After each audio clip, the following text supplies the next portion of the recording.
Muy bien, Emilio, muchas gracias. Por supuesto que estaremos atentos a toda la actividad y el trabajo que tengas tú allí, así que cuando sea necesario nos volvés a convocar. Ahora retornamos aquí al piso y es momento de recibir a nuestra primera invitada. Ella es Paola Florio, directora nacional de Ordenamiento Territorial. ¿Cómo estás, Paola? Bienvenida. Bien, muchas gracias. Bueno, muchas gracias por la invitación.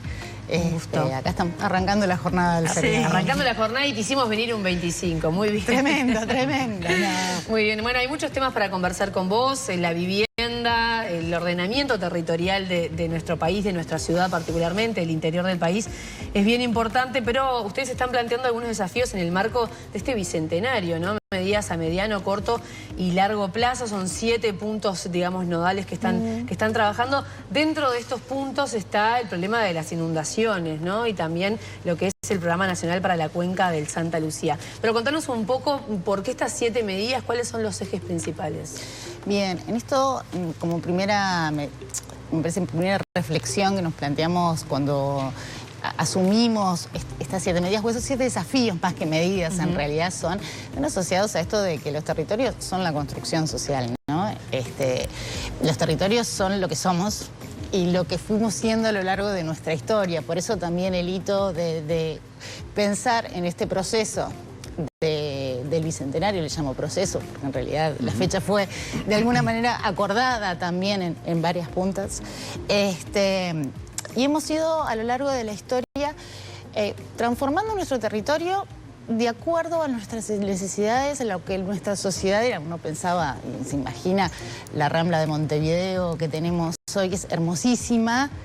Quizás en la actualidad sería impensable que volvamos a reconstruir esa Rambla o ese modelo de Rambla que se planteó en ese momento en un periodo histórico, en una coyuntura particular, en una búsqueda del Montevideo como ventana al mundo. Había como muchos factores, ¿no?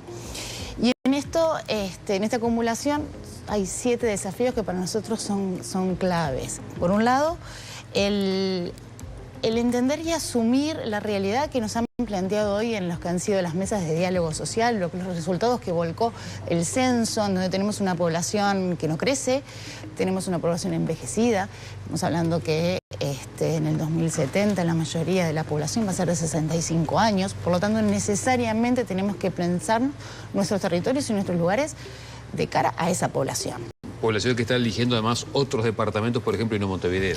Efectivamente, ¿cuál es la movilidad que se viene planteando en estos territorios? Que hoy ya la macrocefalia de Montevideo ya no tiene ese rol tan preponderante y por suerte no lo tiene en algunos aspectos porque parte de los desarrollos de las regiones o de los departamentos y de las ciudades intermedias, que no son las grandes capitales, necesitan de la población, necesitan de inversiones, necesitan de una estrategia de desarrollo que requiere gente, requiere población. Y en esto es bien importante un área metropolitana emergente, que si bien no es un área metropolitana, pero sí empieza a aparecer un área metropolitana en Maldonado. Ya Punta del Este, Maldonado, empiezan a generar ahí un conglomerado que ya al menos tiene ciertas competencias con el área metropolitana de Montevideo. Los otros desafíos que nos venimos planteando es entender también el ambiente como un parte relevante del proceso de desarrollo, ¿no? No podemos pensar en el ordenamiento territorial separado de una mirada ambiental, porque en definitiva son los que nos van quedando. Es el territorio que tenemos, es el territorio de los ecosistemas, forman parte de nuestra vida y que mejoran la calidad de vida de los habitantes, y esto es súper importante. El otro desafío es entender el ordenamiento territorial como parte no solamente del desarrollo urbano, sino del territorio en su conjunto. Uno siempre piensa en el ordenamiento, piensa en las ciudades. Pero ¿qué pasa con el medio rural? ¿Cómo conjuga cómo ordenamos de alguna manera y pensamos una estrategia de desarrollo a futuro asociado a la producción rural, asociado a los usos emergentes que están apareciendo sobre el suelo rural? Cuando hablamos de planificación y desarrollo de escala, estamos avanzando fue parte de lo que el presidente planteó en toda su campaña y lo dijo en las primeras medidas, pensar en procesos de desarrollo que impliquen regiones, empezar a romper esas barreras departamentales que son como 19 países. En un Uruguay tan chiquito tenemos 19 países. Entonces, la importancia de ver que tenemos un territorio que trasciende los límites políticos y que ha sido siempre muy difícil de romper, ¿no? Esta mirada de escala. Pero por sobre todas las cosas, pensar en territorios de bienestar. Florio, en este marco justamente de los avances, usted decía de las zonas metropolitanas y también de cómo las ciudades se van acompasando, digamos, a las necesidades de los tiempos. ¿Qué participación tiene su división en lo que va a terminar siendo la diagramación del transporte metropolitano? Pienso en las vías, los colectores necesarios que va a haber, por ejemplo, entre Montevideo y Canelones y también con San José. Bien, es bien interesante la pregunta porque en realidad lo que está hoy arriba de la mesa es un proyecto de corredores viales. Sí, que no está claro si va a ser o aéreo o terrestre o por grandes ómnibus. El cómo se va a ejecutar o el cómo se va a terminar consolidando, eso es un tema que bueno, será analizado por los equipos técnicos pertinentes. Ahora, cuando uno piensa en los territorios, necesariamente tenemos que pensar que es un sistema, ¿no? Si yo altero, un sistema complejo, si yo altero cualquiera de los sistemas que funcionan, va a cambiar el resto de los sistemas. Claro. ¿No? O sea, la población se va a empezar a mover de determinada manera en virtud de esa nueva infraestructura que está apareciendo. Los valores del suelo van a cambiar. Claramente. Eso cambia cómo la gente se mueve en las ciudades. ¿Dónde se ubican los comercios? ¿Dónde se ubican los comercios, los servicios? Todos esos elementos que a uno a veces los naturaliza porque dice, bueno, estamos en la ciudad, pero si alteramos algunos de esos sistemas empezamos a alterar el resto. Y en esa línea que tú me preguntabas, desde la Dirección Nacional, estamos trabajando en una revisión de lo que fueron las estrategias metropolitanas de ordenamiento territorial que fueron aprobadas en el año 2018. Eso nos implica la realidad de ese 2000 con una base del libro blanco que fue elaborado en el primer gobierno de Vázquez, con la agenda metropolitana. No sé si se acuerdan que en ese momento estaba vigente y se creó lo que fue la agenda metropolitana, se elaboró el libro blanco del área metropolitana, que es un diagnóstico sobre el estado de situación que tienen los territorios y los gobiernos departamentales y los territorios metropolitanos.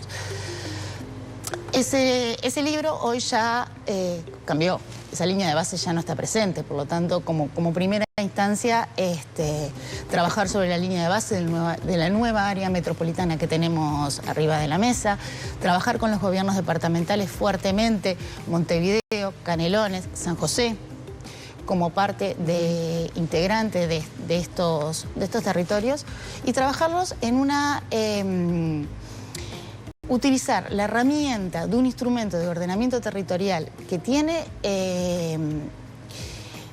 que se aprueba en el Parlamento. O sea que no es solamente un acuerdo ciudadano, no es solamente un acuerdo técnico, sino que también es un compromiso político de todos los sectores. Claro, ¿no? pero si a usted le preguntan, ¿no? Bueno, tenemos el desafío ahora de cambiar el transporte en esa zona, eso es lo que se pretende. Si usted tiene que ver desde la mirada del ordenamiento territorial, ¿qué podemos construir o a dónde queremos ir? ¿Hay un plan puntual? O sea, ¿hay objetivos concretos? Bueno, cada departamento tiene un plan. Y ahí hay como dos libros siempre, ¿no? Si es la planificación madre, que tenemos que bajarla, o si podemos surgir desde la planificación de base. Y en esto creo que tanto Canelones como Montevideo y San José, en otra medida, tienen una planificación del territorio con mirada metropolitana. Creo que el gran desafío que se está planteando ahora es, bueno, ¿cuáles son esos elementos que son relevantes para un área metropolitana como área metropolitana? ¿Y cuál es la gestión de esos elementos? Estamos hablando de grandes espacios públicos de escala metropolitana, estamos hablando de movilidad, estamos hablando de grandes equipamientos, pero sobre todas las cosas a un acuerdo entre los gobiernos departamentales para determinadas estrategias que son las que, en definitiva, hacen a la población. O sea, ¿para qué estamos armando un proyecto de movilidad? Para la población, ¿no? El principal receptor de esto es la población. Entonces, en esto creo que tenemos que trabajar de manera conjunta, los departamentos, el gobierno nacional, y que no sea un proyecto de transporte, sino que sea un plan de movilidad en el marco de una estrategia metropolitana. ¿Cómo se está trabajando en esto de que las personas cada vez eligen más la periferia de Montevideo para vivir? Eso se ha dado, históricamente ha sido un proceso histórico en donde los corredores, el corredor este, ¿no? De la década del 90, o si uno mira Ciudad de la Costa en vínculo con Montevideo, tuvo su boom en la década del 90, se expandió ampliamente. Eso es mundial, ¿no? Y ha ido paulatinamente creciendo. Creo que el COVID o la pandemia fue un hito desde ese momento en donde la gente buscaba un lugar más verde, más espacioso, un montón de factores que capaz que la ciudad no se las estaba dando, y eso llevó a una búsqueda de otros territorios y otros lugares que no son necesariamente la ciudad. Eso trae consigo muchos problemas territoriales, desde, y a veces uno no lo piensa, pero desde la recolección de residuos, las cosas más simples, hasta la movilidad, ¿no? Se empiezan a recargar vías que no estaban previstas. Y en eso hay la Ley de Ordenamiento Territorial, la Ley 18.308, prevé y forma parte de las estrategias que tienen que trabajar en los departamentos en pensar en cómo hacer que las ciudades sean el lugar de elección. Y acá a veces no es un tema normativo, sino que es cambiar el motivo por el cual la gente opta a ir a determinados lugares. Uno puede decir, bueno, no permito residir más en las áreas rurales, no permito residir más en la periferia, pero la realidad trasciende siempre la norma. Por lo tanto, lo que tenemos que buscar es decir, bueno, yo quiero vivir en la ciudad, tiene que ser mi elección, o yo quiero vivir. Y ese es algo que hay que trabajar, y para eso las ciudades tienen que ser lugares seguros, lugares con servicios, lugares en donde esté la opción de residir ahí, ¿no? En esto de que las realidades pueden superar lo que dicen las normas, ¿pueden marcarse lo que se va a vivir seguramente en los próximos meses en Cazupán, Florida? Vecinos que están reclamando y que están en contra de la construcción de la represa por una serie de razones, por el impacto que genera allí en la zona. ¿Qué participación va a tener su dirección en este famoso tema de la represa de Cazupán? A ver, en primer lugar, vuelvo a lo que dije antes, ¿no? Si modifico algo de los elementos, obviamente voy modificando otros. Y en esto, en la medida en que Cazupá va a implicar modificar una represa, modifica el área de inundación o el área del curso de agua, obviamente que los productores rurales que están en esa zona se van a ver afectados. El tema es en qué medida es real esa afectación, o hasta dónde efectivamente la propuesta, siempre hay que ponernos en la balanza, ¿no? Los pros y los contras de esto. Desde la Dirección Nacional trabajamos junto al Ministerio de Ambiente en lo que es el relevamiento de todas las producciones, los usos del suelo, cuáles son la cuantificación de los impactos que se tienen en el territorio. Ahí tenemos dos programas, uno es el Observatorio Territorial, en donde la idea es justamente territorializar no solamente los impactos, sino también las políticas públicas con aplicación en el territorio. El generar insumos de base para el trabajo conjunto, no solo de la DINOT, sino de todas las carteras del Gobierno Nacional. Y en un sistema de información georreferenciado que va a estar visible, ya tiene una parte visible, pero que va a estar a disposición de todos los usuarios y de todas las carteras y los gobiernos departamentales, como estrategia de obtener el dato como base para la toma de decisión. Y esto también es bien importante, que cuando uno toma las decisiones, se toma determinados aspectos, bueno, tenga una base cuantificada, analizada, con datos reales sobre los impactos territoriales que se tienen. ¿Y a priori ustedes no coinciden con lo que dicen los vecinos, o todavía no están los informes prontos? Todavía no están los informes prontos. Lo que sí es clave en esto, y esto ya desde mi experiencia, yo vengo del gobierno de Canelones, fuimos parte del equipo de planificación del gobierno de Canelones. Sabemos que la realidad, cuando uno tiene alguno de estos tipos de propuestas, es importante escuchar al vecino y escuchar al productor y entender por qué surgen esos posibles conflictos. Y digo posibles porque creo que hoy no están arriba de la mesa. Creo que hay elementos que trascienden, ¿no? el interés personal, y hay que poner sobre la mesa muchas veces el interés general. Y acá, bueno, serán instancias de diálogo, o se estuvo reunido con el alcalde, Por lo tanto, también hubo ya una instancia de diálogo al respecto y creo que se viene trabajando muy bien en esa línea. Pero no solamente con el tema de Casupá, en definitiva. Me preguntabas hoy de la cuenca del Santa Lucía en general. Y ahí nosotros desde la Dirección Nacional venimos trabajando en el Programa Nacional de Ordenamiento Territorial de la Cuenca del Santa Lucía. Es un proceso que se inició ya hace 2 periodos y nunca se logró concretar. Fue cambiando. En principio eran un plan, después fue un programa.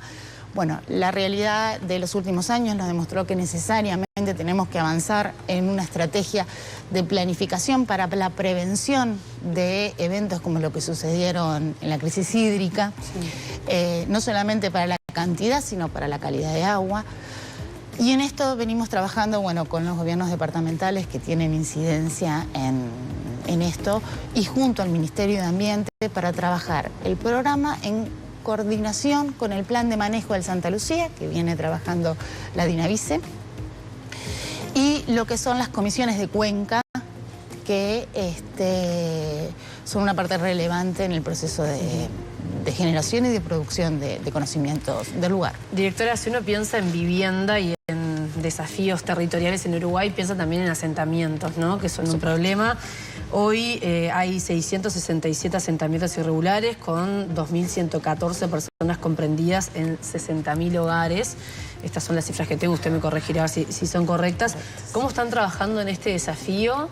¿Y si hay una salida para esto?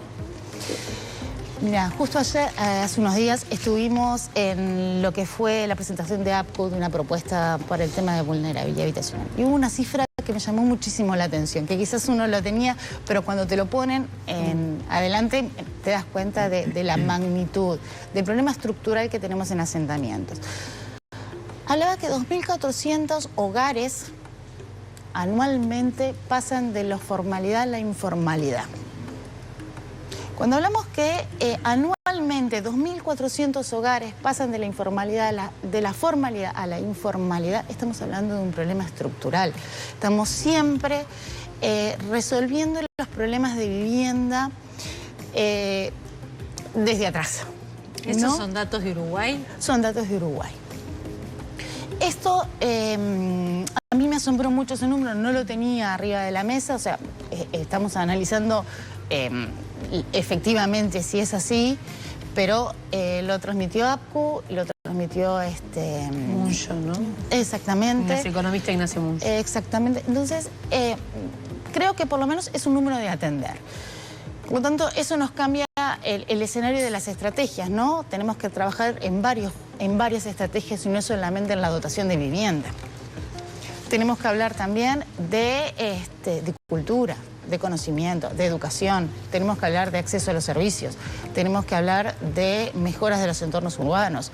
Porque podemos hacer 1 millón de viviendas, pero solo resolviendo la vivienda en sí, no estamos resolviendo todo el resto, que es lo que es permanentemente. Bueno, a propósito de la resolución, y justamente usted que habla de este evento, en ese mismo contexto, Muncho propuso un programa de construcción de viviendas, que son 12.000, entre el 2026 y el 2030, considerando servicios básicos, espacios públicos, saneamiento, acceso a la salud y demás. ¿Van a tomar esta idea? ¿Están conversándolo? Bueno, lo recibimos recientemente la propuesta, todavía no hemos tenido una instancia de intercambio con el equipo a los efectos de analizar esto, y particularmente por la Dirección Nacional de Vivienda y la ministra, quienes vienen analizando todo lo que son los proyectos y el parque habitacional, de alguna manera, del sistema público de vivienda. Lo que sí te puedo transmitir es que en conjunto con la DINISU, la Dirección Nacional de Integración Social y Urbana, venimos trabajando fuertemente en reconocer o identificar perímetros o ámbitos de actuación, no solamente en Montevideo, sino también en el interior del país, como estrategia de trabajo conjunto, en donde no solamente sea la dotación de viviendas, sino la mejora de las infraestructuras, pero también el poder incorporar estrategias de integración socioterritorial. Tenemos un programa nacional de deportes que está en proceso de elaboración, donde la Dirección Nacional de Ordenamiento está participando para la creación del observatorio a los efectos de la toma de decisiones, y sabemos que el deporte es un gran equipamiento para la integración. Esto fue, así fue promovido por parte parte de la Secretaría. Incorporar modalidades de vivienda que no sean exclusivamente el realojo o la regularización, sino también, bueno, utilizar la herramienta de la vivienda promovida, quizás en esos sectores en donde podamos trabajar en conjunto con las poblaciones más vulnerables, con el acceso a la vivienda, pero por sobre todas las cosas, el de generar estrategias de trabajo, ¿no? De mano de obra que forman parte del Directora, tenemos que cerrar, pero simplemente en un minuto en el cierre. ¿Se van a habilitar nuevos barrios privados? ¿Sí o no? Porque la base programática del Frente Amplio de alguna manera planteaba una desestimulación de los barrios privados. Es correcto. Y en esto vuelvo a lo primero que planteaba en esta situación, ¿no? Creo que acá lo que hay que trabajar fuertemente es con que no sea una opción. Con que la población vuelva a buscar la integración, la construcción de sociedad, la construcción de ciudadanía. Hoy los empujes de los barrios privados se vinculan siempre muy fuertemente con lo que son las crisis económicas y las crisis de seguridad. Y esto hace de que la gente busque en esos lugares o en esos ámbitos eso de cerrarse, de sentirse cuidado. Han crecido un montón en estos últimos años. Han crecido mucho. Entonces, que acá el problema quizás no está en la habilitación o no en la habilitación. Vuelvo a esto. La importancia es que las ciudades sean el lugar por excelencia de la construcción de sociedad y la construcción de ciudadanía y que queramos residir allí. Y ahí es donde tenemos que trabajar fuertemente en esto.